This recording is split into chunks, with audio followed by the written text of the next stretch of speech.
Yeah, my name is Hai-Pei Xu, and my position is President of United Chinese Americans. The Justice for All rally against the unconstitutional Florida state law is called SB 264, and actually there's another law is called SB 846. Now both of these are targeting Chinese and among other nations in the country that for so-called national security reasons, which we all know is a lie. It is some politicians want to make a lot of political hay out of this non-issue, basically. And they banned certain Chinese Americans from owning property and farmland in this country. And more than that, by the end of this month, if they have not registered their private property, they will be fined $1,000 a day for that. When have you ever heard or read that Americans have to register their private properties? Even foreign nationals in America, we do not register our private property. The only time that has been done in the recent history is not in the United States, but in the Nazi Germany for Jews. So we cannot let history repeat itself. What are you trying to accomplish here? Were you able to accomplish what you're trying to do? Yeah, what we accomplish is that two things. We have on the legal front, this law is being challenged in the appeals court in Atlanta. In a month or two, we will have the result from that.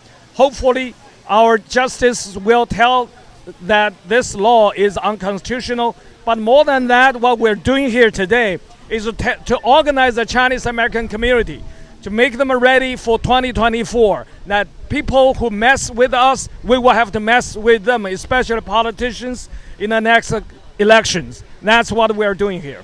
Okay. How many people showed up here? I assume it's maybe 150 of them, but we also have national leaders flying today from DC, from Houston.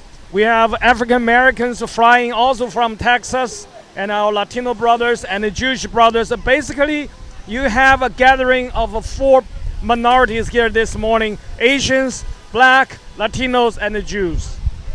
Got it. Thank you so much, sir. I appreciate your time. My name is Fei Guan.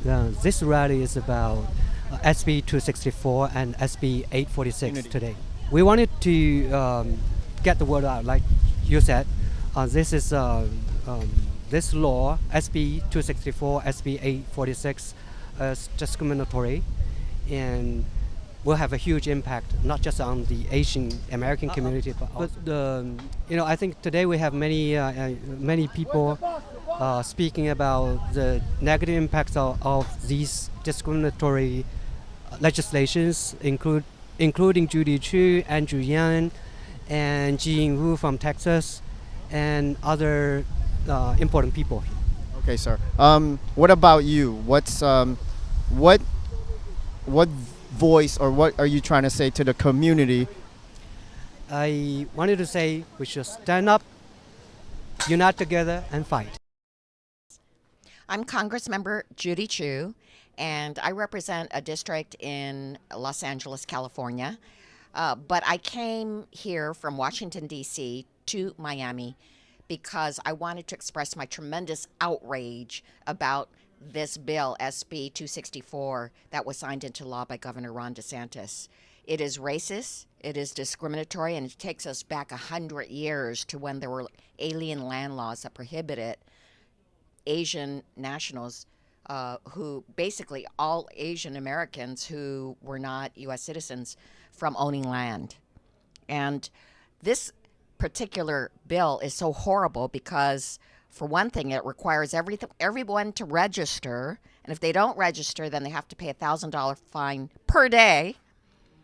But also, it just outright says that Chinese nationals cannot have a home in Florida.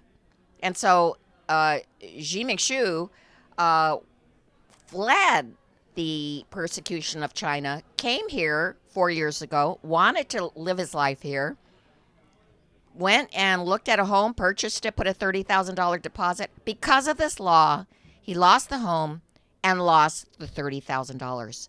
And what purpose does that serve in terms of national security? Of course, it serves nothing at all. And so all these individuals are being hurt, they're being persecuted because of this law that should not be in place in the first place. And that doesn't even take into account the real estate agents who now feel that they have to be like ICE agents, asking everybody what their immigration status is. Can you imagine them being immigration agents? And also wondering if every Asian that they meet is really a Chinese national. So these are the implications for this terrible law. Thank goodness there's a lawsuit against it. And I want to say that the Department of Justice is also saying it's unconstitutional and wants to support efforts to undo it. Also, Al Green and I introduced a law in federal government to say that any such state laws that prohibit the ownership of land such as this would be rendered unviable and unlawful in our federal government.